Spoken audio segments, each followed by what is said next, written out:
I didn't notice the theft the night my backyard lights flickered out. But somewhere across the fence, a man in a polo shirt with a smug grin knew he'd just tapped into my veins. I was unknowingly powering a kingdom I didn't belong to, and by the time I realized it, they had been draining me dry for months, all while smiling in my face. The electricity wasn't just missing. It had been stolen, right under my nose, and the thief wasn't just a stranger. He was the president of the HOA next door, and he thought he'd get away with it. He thought wrong. It began like any other mild Tuesday evening. A glass of wine, my dog snoozing on the porch, and the hum of suburban comfort all around. But when I opened the new electric bill tucked in among the usual flyers and pizza coupons, my entire body went cold. The numbers weren't just wrong. They were nightmarishly wrong. $1,243.59 for a single month. For a 3-bedroom, 2-bath suburban house with most extravagant energy use was a humble ceiling fan and a battered air conditioner struggling against the summer heat. At first, I laughed, a dry, disbelieving chuckle. There had to be a mistake. I even fumbled for my phone, intending to call the electric company, confident this was some clerical error easily fixed by a 2-minute conversation. But as I sat there, fingers hovering over the keypad, I felt an uneasy weight settle in my gut. Mistakes didn't feel like this. Mistakes didn't make the hair on your arm stand up. Somewhere deep down, I already knew this was no accident, and it was only the beginning. Determined not to panic. At least not yet, I started small. First, I checked every appliance. Unplugged the fridge, the TV, the ancient treadmill I promised myself I'd start using. I stood there in the silent house, breathing in the emptiness, half expecting to hear a hidden buzz or a surge in the walls. Nothing. I climbed up into the attic, expecting to find some ancient, humming transformer or a cursed generator left behind by the last owners. The only thing I found was dust and an old Halloween decoration, a plastic skeleton grinning down at me, mocking my rising paranoia. The bills kept coming. Every 2 weeks now, somehow doubling what the last had been. Friends joked that I must be running a Bitcoin mine or hiding a small army of espresso machines. I laughed with them, but the truth gnawed at me. Something was bleeding my house dry, and if I didn't find out what, it was going to bury me financially. Late one evening, unable to sleep, I wandered outside. Crickets chirped. The air was thick with the smell of cut grass and gasoline from some late-mowed lawn. That's when I saw it. At the far corner of my property, half buried behind my hedge, an outdoor electrical outlet I'd never paid much attention to, and a thick, grimy extension cord jammed into it. Not mine, not something I'd ever used. And it led away from my property. My heart hammered as I followed it. The cord slithered through grass like a fat black snake, crossing over property line, the invisible boundary that separated my humble, independent home from the well-manicured, iron-fisted world of the HOA subdivision. And there, not 30 feet away, humming gently under the floodlights a massive backyard party, was the clubhouse. I stood there, hidden behind my hedge, stunned. The extension cord disappeared into a mess of landscaping rocks at the foot of the HOA clubhouse's outdoor kitchen, where I could see refrigerators running, lights strung up like a Christmas parade, a bubbling jacuzzi, and a DJ booth blasting music loud enough to shake the windows. All of it powered by my electricity. It was so absurd, I almost laughed out loud. Almost. Instead, I backed away slowly, my mind racing. It wasn't just casual theft. This was organized, deliberate, planned, and judging by the number of margaritas clutched in manicured hands and the thundering bass of speakers, they had been feasting at my expense for a while. My jaw clenched so tightly my teeth ached. There were 2 options now: play dumb and hope they stopped, or strike back. I already knew which one I was going to choose. First thing the next morning, I drove straight to the nearest electronics store and spent an absurd amount of money on the best outdoor surveillance cameras they had. Night vision, motion detection, cloud backups, the works. The guy at the counter raised an eyebrow at my choices. "Big problem?" he asked. I smiled grimly. You could say that. By noon, I had installed 3 hidden cameras aimed at the suspicious outlet, the cord, and the route it took across the boundary. By sunset, I had my first piece of real evidence. The HOA maintenance man, the one who always gave me fake friendly nods when we passed each other, plugging a new, heavier-duty extension cord into my outlet after the first one frayed. They knew what they were doing. They were organized about it. Each night, the cameras caught more damning footage. Each day, my rage fermented into something sharper. A plan. I wasn't just going to stop them. I was going to expose them so thoroughly that they could never pretend it was an accident. The president of the HOA, a man named Marcus Davenport, would regret the day he decided that my house was a free battery for his personal empire. I didn't want to alert them. Not yet. I needed more. I needed to make sure when I struck, it would be fatal. Meanwhile, I contacted the electric company. I asked polite questions about anomalous readings. When I hinted at theft, their interest skyrocketed. Soon, they promised to send a technician to verify the tampering. While I waited for the technician, I kept recording. The footage mounted. Workers sneaking around after dark, plugging and unplugging equipment, even rigging multiple splitters to suck more juice without drawing obvious attention. Every new clip made my blood boil hotter. One night, while checking the live feed on my phone, I caught Marcus himself in his polo shirt and khakis, sipping from a red plastic cup, yanking a heavy-duty cable from my outlet and dragging it toward the clubhouse. Caught red-handed. It was all I needed. The technician confirmed what I already knew. Someone had tapped into my supply illegally. The electric company filed an internal report. They encouraged me to file a police report. And they made it very clear.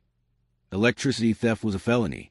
I stood there on my porch after the technician left, staring at the cord still humming quietly across my grass, and felt a grim, electric thrill course through me. The trap was set. The snake had bitten off more than it could chew, and the real fireworks were about to begin. Power doesn't just light your home. It lights your dignity.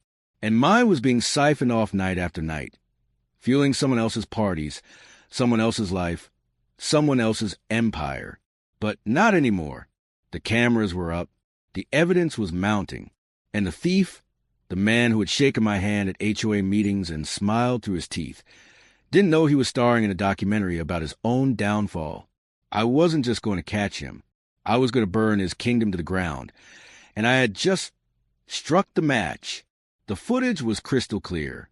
Marcus Davenport, HOA president, self-proclaimed guardian of community integrity, crouching at the far end of my yard, furtively checking over his shoulder like a cartoon villain, then jamming a heavy-duty extension cord into my outlet and slinking away under cover of night.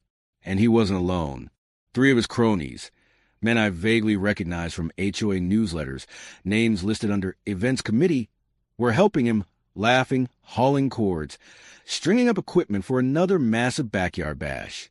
I watched it unfold on my tablet screen, sipping black coffee that had long gone cold. The grainy night vision footage looked like something from a sting operation, except this time, the agents were me, my cameras, and my growing fury. By the end of the week, I had hours of footage cataloged, backed up on cloud servers, external drives, and even an encrypted USB hidden in my safe. If Marcus somehow got wind of what I was doing and tried to delete or sabotage anything, he'd fail. I had every angle covered. This wasn't paranoia anymore. This was war. It wasn't enough to have him on camera once. I needed undeniable proof, a pattern of behavior so obvious that no slimy lawyer could explain it away. So I waited every night like clockwork. They came. Sometimes it was a full-blown party, the clubhouse alive with music, neon lights spilling over manicured hedges. Other times it was quieter, a late-night maintenance crew setting up inflatables for weekend festivals, plugging into my outlet like it was just another tool in their arsenal. Once, I caught Marcus plugging in a heater during a particularly cold evening. My heater, my electricity, while I shivered inside my own house, rationing the thermostat because the bills were astronomical. The audacity of it fueled my resolve. I documented everything: timestamps, weather conditions, number of people present, types of equipment used. I even captured audio snippets, enough to hear Marcus bark orders to his cronies, laughing about how nobody's going to notice. Nobody, except me. As much as I wanted to storm across the lawn, yanked the cord out, and shoved it down Marcus's smug throat. I knew better. Rage was a weapon, but only when aimed properly.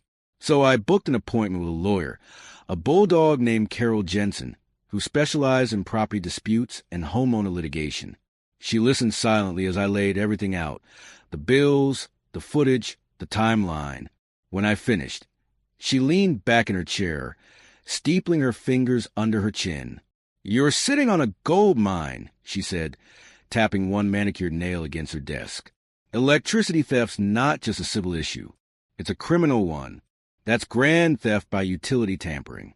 Class D felony." I blinked. Felony. The word hung in the air like a loaded gun. "And," she continued smoothly, "because he's an HOA officer, we can argue breach of fiduciary duty, abuse of power, civil penalties, punitive damages." A small, grim smile tugged at the corner of my mouth. "What do I do first?" I asked. Carol's eyes gleamed like a wolf's. "Report him." The police station smelled of old coffee and dust. I sat stiffly in the waiting area, clutching my carefully prepared binder of evidence, heart pounding so hard it shook my vision. This wasn't just a private feud anymore. This was official. When Officer Green finally called my name, I followed him into a cramped back room, where he took one look at my stack of documents and whistled low. "Somebody's been busy," he said. "You have no idea." I muttered. We spent the next 2 hours reviewing footage, documents, timestamps, financial records. Green's expression shifted slowly from amused skepticism to professional anger. "You've done half our job for us," he said, setting down the binder. "This isn't petty. This is systematic theft." I nodded, my palms sweaty but steady. He handed me a formal report form. I filled out meticulously, describing each incident, attaching lists of supporting evidence. At the end, Green slid a formal case number across the table toward me. "We'll handle it from here," he said. "You've got a strong case. Stronger than most." I walked out of that station lighter than air, but not naive. The battle wasn't over yet. Marcus Davenport was about to find out that justice wasn't just a word on a bumper sticker. It was a current, and it was coming for him. Power can be stolen. Trust can be broken. But respect? Respect has to be earned. And once it's lost, it's like a dam breaking. There's no patching it up, no pretending the flood isn't coming. When Marcus Davenport opened his front door that rainy Thursday afternoon, he didn't know he was opening the gates to his own ruin. And me? I was already watching from across the street, recording the storm. The rain came down in cold, punishing sheets as the 2 patrol cars rolled silently up to Marcus Davenport's pristine colonial-style home. Blue and red lights painted the gray world in dizzy flashes. Neighbors peeked from behind curtains. Dogs barked from their porches. I watched from inside my car, the engine idling low, heart hammering against my ribs. Officer Green, now in full uniform, adjusted his raincoat and marched up Marcus's front walk with grim purpose. Another officer flanked him. They knocked hard. The door cracked open. Marcus's face appeared, a perfect mask of suburban smugness. Probably thought it was a noise complaint, maybe a parking violation. The second Green introduced himself, I could see Marcus stiffen. Words were exchanged. I couldn't hear them over the rain, but body language was louder than sirens. Marcus laughing nervously. Officers not smiling. Marcus growing rigid, defensive. Green calmly reaching into his jacket. Not for a gun, but for a battered folder. The evidence folder. Marcus took one look, and I saw it happen. The moment his world cracked. He tried to argue, hands waving, mouth moving fast, but Green just shook his head and pointed firmly toward the driveway. An official summons. Marcus Davenport, HOA president, was officially under investigation for utility theft. The fallout was immediate. Marcus wasted no time launching his counterattack.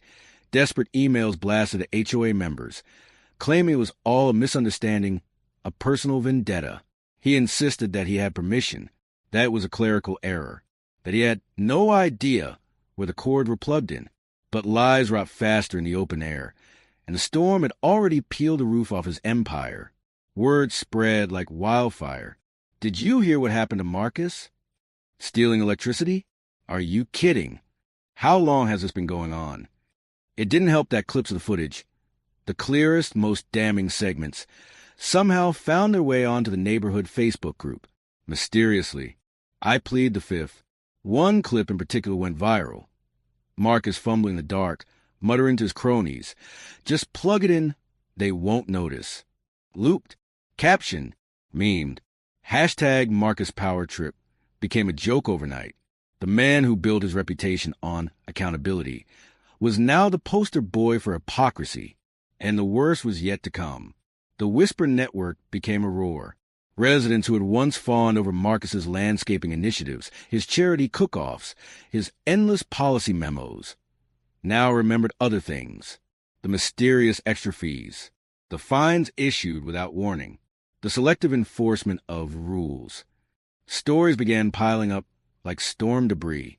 The nice old couple at 104, but you got fined for leaving Christmas lights up one day too long? Marcus had driven the complaint himself. The single mom at 37, whose backyard trampoline violated aesthetic codes. Marcus had orchestrated that citation, while his buddy hosted unsanctioned raigers. One by one, the pillars of his regime crumbled. The HOA board members, previously terrified of crossing him, started whispering amongst themselves, testing the winds. And the winds were howling for blood. It didn't take long for the HOA to call an emergency meeting. The usually staid monthly gatherings, held in the drafty community clubhouse with stale coffee and lukewarm applause, turned into a battleground. I arrived early, clutching my binder of evidence, feeling the electric charge in the air. The room was packed, standing room only. Neighbors I had barely spoken to nodded grimly at me.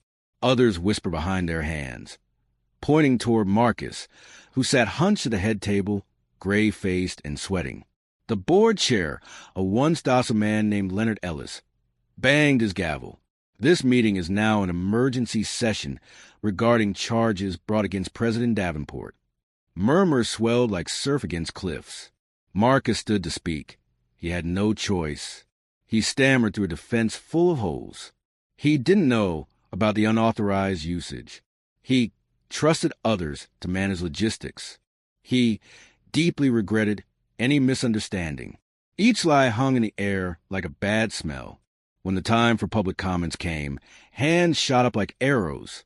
Neighbor after neighbor stood and unleashed years of pent-up anger. Why should we trust you with our dues if you can't even respect our property? You fined me $200 for an unauthorized mailbox color while you were stealing electricity. You used your power for personal gain. That's theft. That's betrayal. Marcus shrank visibly behind the podium, each accusation carving another chunk out of his defenses. By the time the final speaker finished, the vote was inevitable. A motion to force his resignation was introduced, seconded, voted on, passed unanimously. Marcus Davenport was no longer the president of our HOA, and I, the quiet neighbor he thought was too timid to fight, stood at the center of the storm he had built, smiling grimly as it tore him down. When a tyrant falls, the silence afterward can be deafening. But listen closely, past the gossip, the self-righteous cheers, the fluttering resignation letters, and you'll hear it. The seething, the plotting, the ugly pulse of resentment, refusing to die. Some men don't accept defeat. They twist it, weaponize it. And if you think their worst is behind you, you haven't seen what a man like Marcus Davenport looks like when he's got nothing left to lose. That's when he becomes truly dangerous. And that's when you have to stand even taller. The night of the emergency HOA meeting burned itself into the marrow of the community, a collective exorcism. Yet as I watched Marcus gather his papers, face flushed, hands trembling, I knew better than to celebrate. Bullies don't melt quietly. Marcus stumbled out of the clubhouse, muttering curses under his breath, refusing offers to escort him home. Even now, even publicly disgraced, he clung to scraps of dignity like they could shield him from the gathering storm. The board officially opened nominations for a new president, but it hardly mattered in that moment. Marcus was out, and his kingdom lay in ruins behind him. Neighbors who once flattered him now avoided his gaze. Friends deleted him from group chats like he was a virus. Even his enablers, the smug little sycophants he had peppered the HOA with, melted into the background. Marcus Davenport was alone, and it was only a matter of time before that loneliness curdled into something darker. Within 48 hours, the emails began. Not official ones. No, Marcus was smarter than that. Anonymous accounts. Block numbers. Hand-delivered notes scrawled in venomous ink. Traitor, you'll regret this. Hope was worth it. I knew who they were from. And if I had any doubts, they were erased when a bag of garbage, ripped open, reeking, was hurled across my driveway one night. The next morning, someone had keyed the words liar into the side of my mailbox. It was almost cartoonish, juvenile revenge, but I didn't laugh. Because Marcus wasn't trying to hurt my property. He was trying to scare me. Trying to make me second-guess standing up to him. Trying to whisper into my bones. Maybe it would have been easier to stay silent. But fear doesn't root easily in soil water with resolve. And Marcus had picked the wrong target for intimidation. The encounter happened 2 nights later. I had just locked up for the evening when I heard footsteps, deliberate, crunching over the gravel.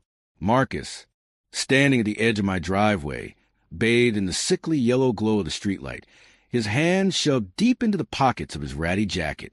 He looked smaller now, shabbier, a man hollowed out by disgrace. But his eyes burned bright. "You think this is over?" he called, voice low and rough. I said nothing, only stared back. "You embarrass me," he hissed, publicly. "You destroyed everything I built. You think people respect you now? They're laughing at you, too. You're not a hero. You're a pawn." Still, I stayed silent. That seemed to enrage him further. "You think they'll protect you when things go bad? You think you're safe?" His voice cracked on the last word. And then, chillingly, he smiled. "Bad things happen all the time. Accidents, break-ins, fires." He shrugged and turned away, whistling tunelessly as he melted back into the shadows. My blood iced over. It wasn't a threat. It was a promise. That night, I made a decision. I wasn't going to cower. I wasn't going to retreat into fear. I compiled everything. The footage, the emails, the screenshots of messages, the security footage of Marcus at my fence, his veiled threat captured by my porch camera. The next morning, I marched straight to the police department. Detective Green, the same officer who cracked open the electricity theft, listened carefully. When I finished, he nodded grimly. "You've done everything right," he said. "We've already got an open file on Davenport. This just accelerated things." Later that afternoon, Marcus Davenport was served with a temporary restraining order. It barred him from coming within 200 yards of my property. And as an added bonus, the police expanded their investigation, this time with formal charges: harassment, intimidation, vandalism. It was one thing to steal electricity. It was another to try and terrorize a neighbor into silence. Marcus had crossed a line, and now the law was coming for him. The news broke faster than anyone expected. Local media picked up the story, not just because of the theft, but because of the escalating threats. HOA president gone rogue. Local leader faces multiple charges after scandal erupts. It was deliciously ironic. The man who had built his reputation on order and rules now exposed as nothing more than a bully wrapped in a suit. Parents who had once dragged their kids to Marcus's Easter egg hunts now crossed the street when they saw him coming. Even his house, once the centerpiece of neighborhood pride, became a battered monument to his fall. The yard grew wild. Flyers littered the porch.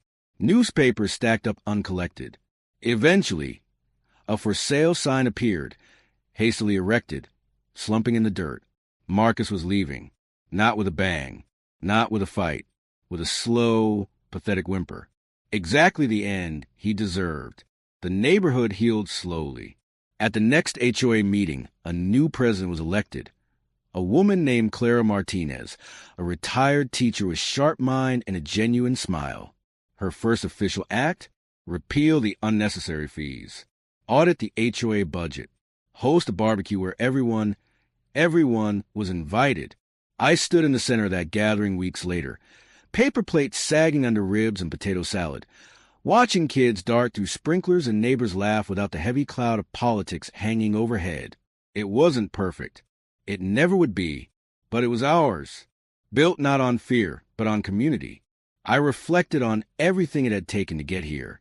The sleepless nights, the fear, the risk of standing up when staying silent would have been so much easier. And I realized something simple but powerful. Sometimes all it takes to topple a tyrant is a neighbor who refuses to be afraid.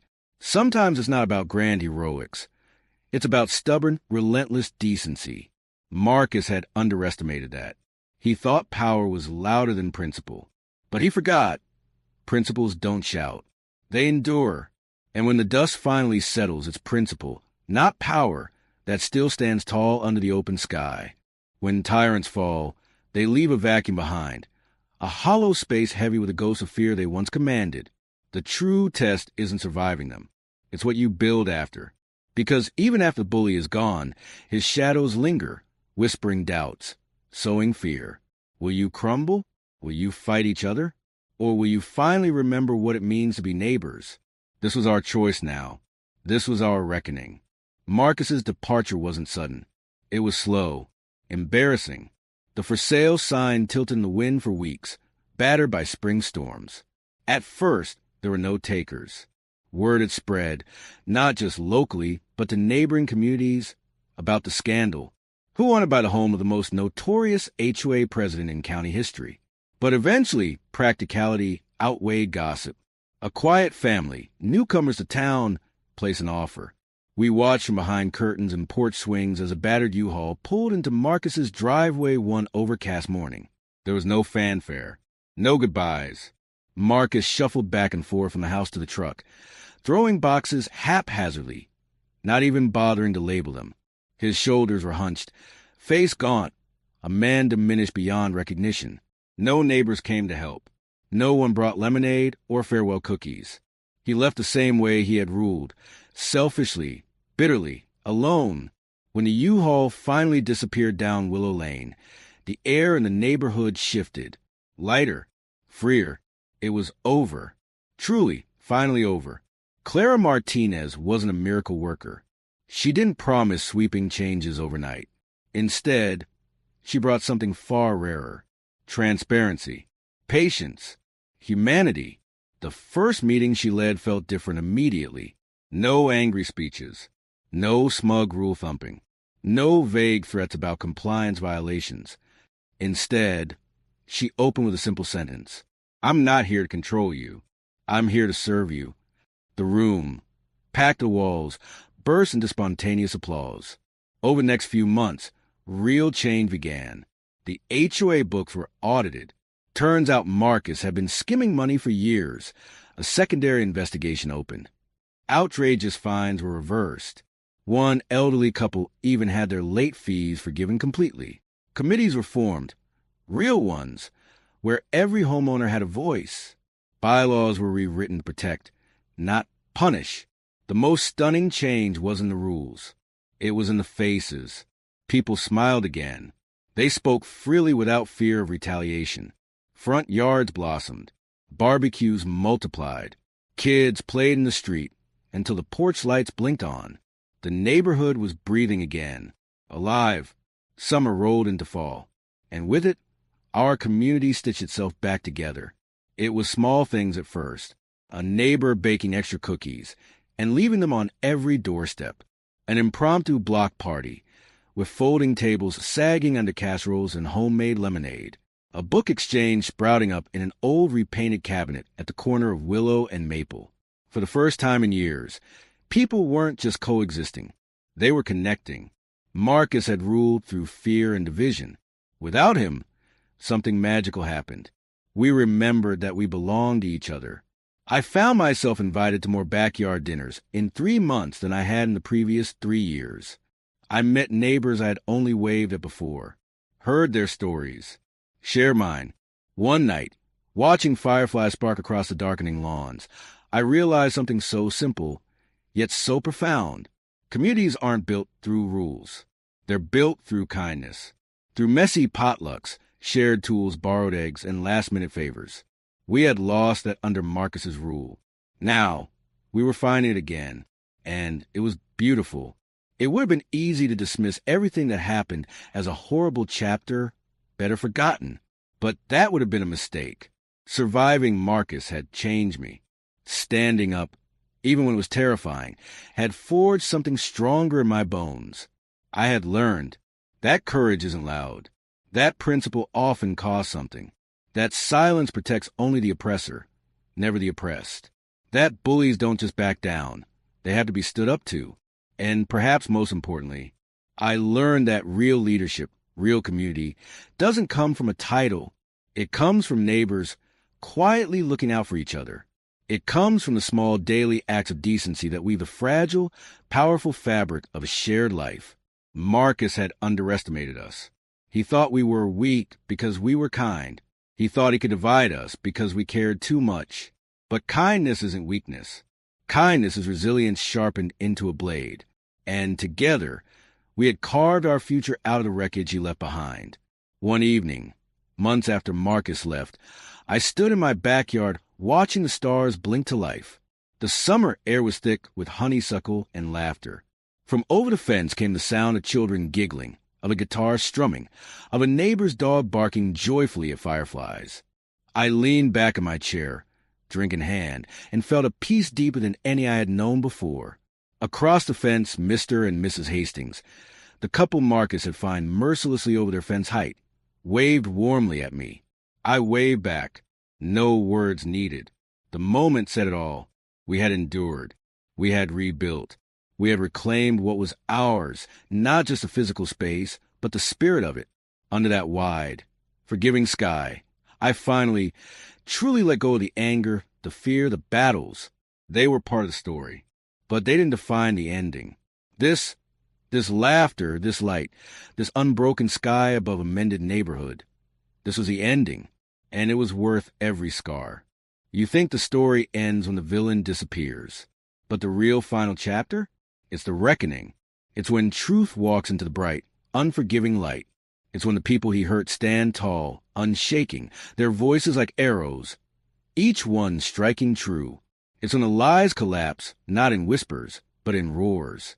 This was the chapter Marcus never planned for. This was the chapter we wrote together. It started with an envelope, thick, official, heavy with the weight of consequences. I wasn't the only one who got one. Nearly 24 neighbors did. Inside, a court summons.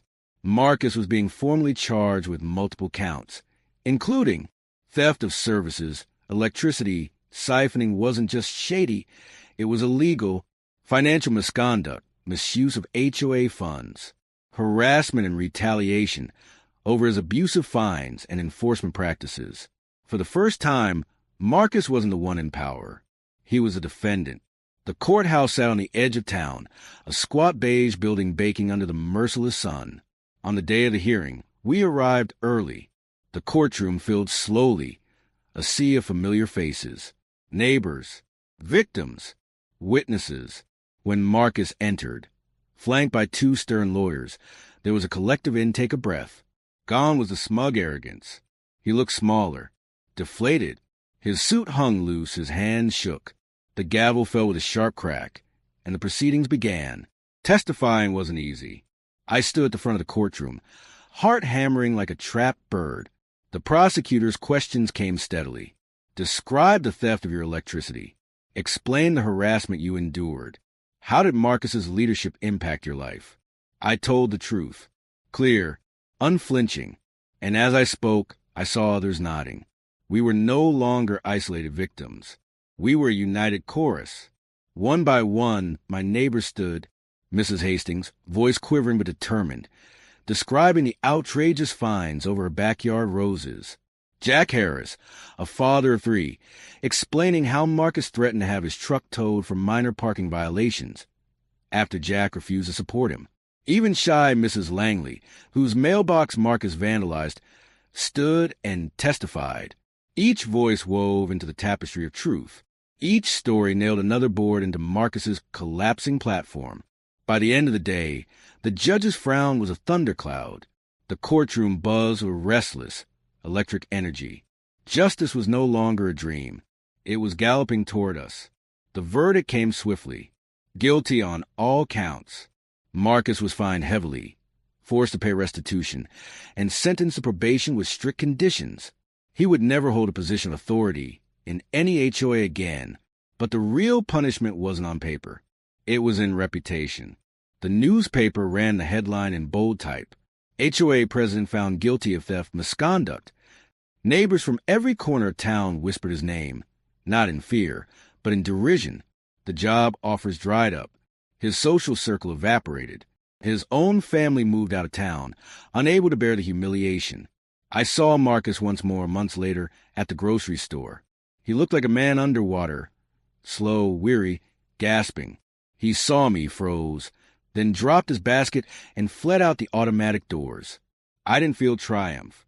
I felt closure, because justice, real justice, doesn't look like revenge. It looks like restoration. It looks like peace. News of our neighborhood's transformation spread. Other HOAs, weary of their own tyrants, reached out. Clara, our new HOA president, was invited to speak at conferences about rebuilding trust in communities. Our little street became a case study in resilience, in accountability, in how ordinary people can reclaim their power without losing their humanity. And we didn't stop at restoring what we had. We built something better. An annual Neighbors' Day celebration launched, a festival of food, games, and laughter. A scholarship fund was established, funded by voluntary HOA donations to help local students. Committees for elder care, safety patrols, and youth activities flourished. The wounds Marcus left behind didn't vanish, but they became scars, reminders of battles fought and lessons earned. Scars that made us stronger, scars that made us family. 1 year after Marcus's fall, we gathered again, this time not for battle, but for celebration. Kids ran wild with balloons and cotton candy. Neighbors swapped old family recipes. An amateur band played beneath strings of fairy lights. I stood at the edge of the crowd, sipping a lemonade, and felt the kind of joy that fills your chest until it almost hurts. Beside me, Clara smiled and nudged my shoulder. "You did it, you know," she said. I shook my head. "We did." She grinned. "That's the point." Above us, the stars blinked into existence, quiet and eternal. And in that moment, I realized something profound. The true victory wasn't in defeating Marcus. It was in refusing to let him define us. We had turned fear into friendship, division into unity, wounds into wisdom. As laughter rippled across the night air, I lifted my glass in a silent toast. To resilience, to community, to a sky unbroken, and a future we built with our own hands.